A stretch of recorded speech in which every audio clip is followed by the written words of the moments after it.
Here's how we started off in Texas. Howdy. Look, I appreciate you, brother. You know, this is kind of surreal, right? Sitting up here, you know, you see the Iowa State Fair on TV. It's portrayed in movies, and to actually be up here is crazy. Surreal is the only way to say that. So I appreciate y'all coming out and wanting to hear a little bit about who I am. Look, it's simple. I'm the baby of three. I said earlier today, I'm a mama's boy. I'm a fighting Texas Aggie. I got a degree in computer science and then went into the CIA. And one of the things, I'll tell a quick CIA story and then get to some of y'all's questions. When you're in the CIA, and my job was to prevent terrorists from blowing up our homeland, to put nuclear weapons proliferators out of business, and to make sure that Russians and the Chinese spies didn't steal our secrets. And when you're going to meet someone that's giving you intelligence, that's going to protect the homeland, you have to do something called an SDR, a surveillance detection route. I'm in a little Toyota Tercel, small car, in a city that I had never been in before, and I thought I was about to turn down an alley that was going to be devoid of people. When I turned my little bitty car down this alley, there were thousands of people. It kind of looked like this major thoroughfare in here at the fair. And I'm driving, and a woman walks in front of my Toyota Tercel. I slam on my brake, and I come to a stop on her flip-flop, and I drag her foot across the concrete. Bust her toe wide open. It's bleeding. Meat's hanging out. It was pretty crazy scenario. She looks inside the car and realizes I'm not from around there and starts screaming bloody murder. I have a couple 100 people banging on my car, shaking my car. CIA teaches you in a situation like this, get off the X. The X is a location where something's going down. And the last place you want to be when something's going down is where it's going down. But my little car wasn't going to be able to get me through this mass of people. I had a weapon, but not enough ammunition for this situation. So I did what they least expected me to do. I got out of the car. I unfolded my 6'3" frame out of this little bitty car. Everybody was shocked because, one, I was twice the size of everybody else, but also people didn't expect me to get out. I knew some of the local language, but not enough for this situation. So I asked, does anybody speak English? And I remember this kid's face. He parts the crowd of people, raises a finger in the air, and says, I speak the English. And I said, sir, where's the closest hospital? He said, a couple of blocks away. I told him, fetch me a rickshaw. A rickshaw is like a scooter with a little carriage, and a rickshaw comes out, and I make a big display of handing the woman some money, and I tell the rickshaw driver, take this woman to the hospital immediately. She gets in the rickshaw, and she drives away. And the crowd starts clapping. Some people start patting me on the back. Some dude helps me shove me back into my little car. The sea of people part. I'm driving away to make it to my meeting on time, and I'm looking in the rearview mirror, and everybody's waving. And my heart, right? Now, we can clap for that, sure. My heart is beating because I thought my mother was going to get a phone call no mother ever wants to get. Now, it's a fun story to tell today because I've eaten like 12 Barksdale chocolate chip cookies, right? But I tell that story because there are thousands of men and women every single day and every single night putting themselves in harm's way in order for us to enjoy the freedoms and the opportunities that we hold so dear. I also tell that story because we are in a moment in our country where we're having too many people fighting with each other, right? We should be talking about those things that unite us and how we're going to chart a course for the future. That's one of the reasons why I decided to run for president. My wife, who is here today, she agreed. I'm a dark horse candidate. I recognize that. But we are faced with a number of complicated generational defining challenges that we have to address if we're going to ensure this experiment called America continues to exist for another 247 years. We're having to talk about unprecedented peace at a time when the Chinese government is trying to surpass us as a global superpower. We need to be talking about how do we have a thriving economy at a time when every industry is going to get impacted by technologies like artificial intelligence, synthetic biology, and quantum computing. We have to address how do we have a world-class education for our kids, regardless of where they live or how old they are. These are the issues that we need to be addressing, and I'm working hard in order to provide a vision for the future. So it's great being here in Iowa. Everybody's been great and fantastic. I'd love to talk. I could go on here for the next 15 minutes or 20 minutes, however long we have, but I want to answer some of y'all's questions. So if somebody has a question, my man back here, yell it at me, and then I'm gonna yell it back.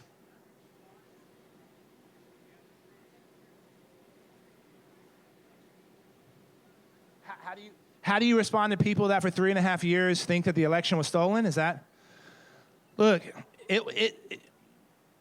Donald Trump lost the 2020 election, period, full stop. And he lost it.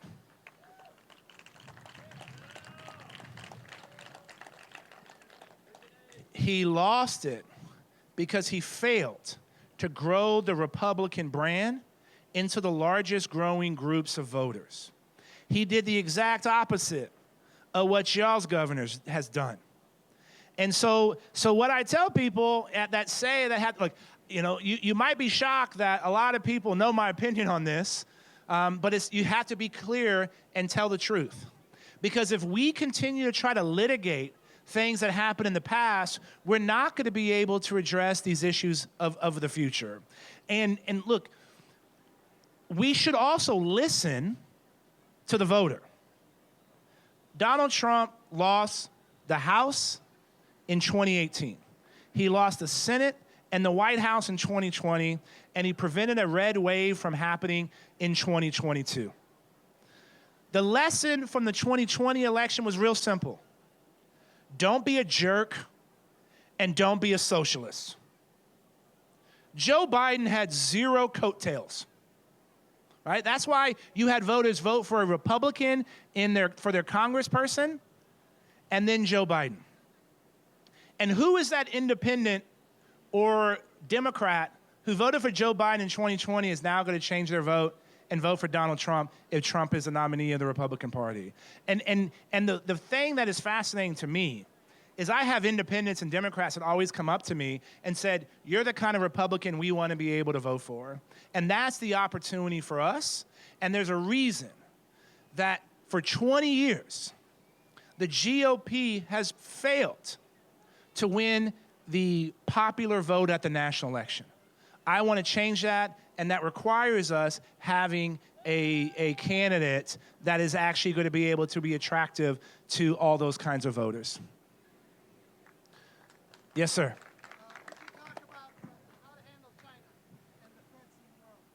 How to handle China and this issue in the world. So the Chinese government is trying to surpass the United States of America as a global superpower. This is not my opinion. This is what the Chinese government has said about themselves in English since at least 2015. We should listen to them. So what can we do? And why should everybody care about this? The United States of America built an international order after World War II that benefits us. When we don't defend that international order, it hurts us. And here's how we deal with China. China is going to try to beat us as being a global leader in a number of advanced technologies. Quantum computing, artificial intelligence, synthetic biology. Look, there's enough of us here in this crowd that remembers Y2K. Y'all remember Y2K, right? The U.S. government spent, I'll explain that to y'all after. The U.S. government spent $4 billion with a B over 3 years changing our computer systems so that the year that was stored in the software went from 2 digits to 4 digits. Quantum computing is going to be able to break all the encryption that we currently use, whether that is the stock market, whether that's our cell phone, whether that's our bank account information. We have to be prepared for that, and the Chinese government has shown that they're potentially ahead of us on that particular issue. So the public sector and the private sector has to work together to make sure we stay a leader in all those kinds of advanced technologies. We also need to have a posse, right? The Chinese government is 4 times our size. In the last Cold War with the USSR, our economies were not interconnected, our cultures were not interconnected. The Russians were never close to being larger than us, but the Chinese government is. So we have to have allies. We should all be afraid that last month or 2 months ago, the French president, Macron, was in Beijing speaking to an American newspaper saying, hey, America, don't make us, France, choose. He was saying that because we're not going to like the option. And we should all care. Because if we lose this new Cold War, our dollar is not going to be able to go as far as we expected. Our retirement plans, our 401ks are not going to last as long as we expected. Our kids and our grandkids are not going to have access to the greatest and the best paying jobs on the planet. This is what's ultimately at stake, and we need people that understand this threat. We need people that have dealt with this threat, and we need people that are not afraid to stand up to this threat. And that's how we ensure, and again, guess what? We can win. And let me end with this. Let me be very clear. Our beef is with the Chinese government. It's not the Chinese people. It's not Chinese culture. It's definitely not Chinese Americans. We have to be clear-eyed on who the threat is, and that's the Chinese government and the Chinese Communist Party. And this is one area where we can actually work together. Thanks for the question. Yes, ma'am. How do you plan to end the war on drugs? Look, how do you plan to end the war on drugs? So we got to start with fentanyl. Fentanyl is probably the most dangerous drug that's happening now. Last year, 109,000 Americans died from fentanyl. It's becoming, in places like New Hampshire and Massachusetts, it's killing our sons and daughters. And I think we start by treating fentanyl as a weapon of mass destruction. We would not allow precursor elements of a dirty bomb coming into our country. So why are we allowing a poison like fentanyl from coming into our country? We also need to treat drug trafficking organizations and also human smugglers like terrorist organizations. And I know a little something about that. We should be using our entire national intelligence system to dismantle these networks. The DEA and Homeland Security investigations can't do this alone. And right now, the bulk of this work is with them. And I'm gonna get a little wonky here for a second. There's a thing called the NIPIF, the National Intelligence Priority Framework. This is what the president says, hey, these are the priorities. 1, 2, 3, and here's who's gonna work on these priorities. Countering drug cartels, especially fentanyl, and human smugglers should be higher up on that list so that we're using all of the INTs, all of our intelligence, human intelligence, signals intelligence, imagery intelligence. And here's what's different between going after the narcos versus terrorists. When I was chasing Al-Qaeda, they only had to be right once. Drug trafficking organizations and human smugglers have created an infrastructure to repeat. These are large manufacturers. They are not hiding in caves. So the fact that we should be able to dismantle these organizations better if we have all the elements within our government working towards that. Yes, sir. We spent 20 years and $1 trillion in Afghanistan. In retrospect, I understand you were there for a year and a half or so. When would you have had the United States pull out of Afghanistan, if at all? So the question is about Afghanistan. When would I have pulled out of Afghanistan, if at all? We spent, 20 years, $1 trillion here. I always go back to August of 2001. In August of 2001, I was in the CIA. I was working with the Counterterrorism Center, dealing, and at that time, people knew who Osama bin Laden was. People knew who Al-Qaeda was in those organizations, but it wasn't a household name. I remember being in the building and people saying, something's going to happen. This is when that term chatter was created. And then when the second plane hit the World Trade Center, all of us that were involved in this fight knew who it was. It was Al-Qaeda and UBO. More Americans died on that day than at Pearl Harbor. And the job was to prosecute a war in Afghanistan to bring retribution to those that perpetuated this attack on us. On September 12th, nobody would have said that 22 years later we would not have seen another major attack on our homeland. So how did we get parts of Afghanistan wrong? Millions of girls were in school and being educated. With the disastrous pullout that President Biden oversaw, the only people protesting the Taliban were those girls and women that we helped ensure they were getting an education. You can look that we spent $1 trillion over the entire 20 years. The bulk of that money was early on when we dismantled Al-Qaeda and killed 75% of the operation. But the ongoing cost was not $1 trillion. The ongoing cost, we had a small footprint of folks in Afghanistan that were helping the government create a level of stability. Who's next door? A little country that rhymes with Iran. Who's also next door? China. So having a small footprint that would have allowed us to conduct operations if we had to in some against some of our biggest allies, I would have kept that.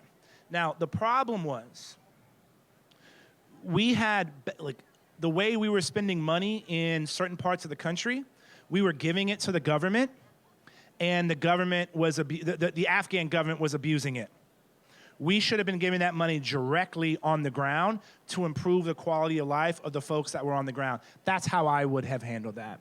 I'm getting the 1 minute, and so I'm going to end with a quick story. I was in Pakistan in 2008. Earthquake hits the country. 90,000 people die. Our ambassador, the U.S. ambassador to Pakistan, said, Hurd, get up to this region in order to figure out how we can help the Pakistani people and show that we care. So I get to this area called Muzaffarabad. We realized this was at 14,000 feet, and there were a number of small villages that were impacted by this earthquake. So I told the ambassador we needed airlift. We got 21 Chinook helicopters delivered to Afghanistan, and I'm directing the airlift. We get a report one village had been without food, water, power for 4 days. And by the way, this was middle of winter, and at night it was negative 20 degrees below zero. We said, I was supposed to jump on one of these helicopters. I said, let's go to this village, pick them up, and we'll take them to the capital. We get on this Chinook, we land in this village, the big bay door open, and if you ever seen a helicopter crew, they look like they're from outer space. You know, their outfits, black masks, there's hoses everywhere. And all these villagers start piling on this Chinook. And there was this village elder that had a little girl who was about 6 or 7 years old. She lost both her mother and father in this earthquake. And this village elder hands this little girl to me. I hold on to her as tight as I can. She's crying, she's upset. She thinks all these people from outer space. We take off, and halfway through the trip, the little girl relaxes and rests her head on my shoulder. We get to our destination. We open the big bay doors. I put the little girl down. She takes 10 steps, turns back around, comes and gives me the biggest hug I've ever gotten in my life. She goes over to one of the helicopter crewmen, kisses him on the hand. He pats her on the head, gives her a thumbs up, smiles real big. She returns the gesture, and she runs away. That girl's face is seared into my brain. Because on that day, the United States of America was the only country that had the resources and the willingness to help people even if they were 6,000 miles away. And it was a reminder that the United States of America became an exceptional nation, not because of what we have taken, but because of what we have given. And if we remember that, then we're going to make sure we do for 247 more years what we've done for the last 247 years, and that is create an economy, create a way of life that is the envy of the world and has uplift humanity. Another reason why I'm running for president of the United States. I'm Will Hurd. Thanks for coming. God bless y'all, and God bless America.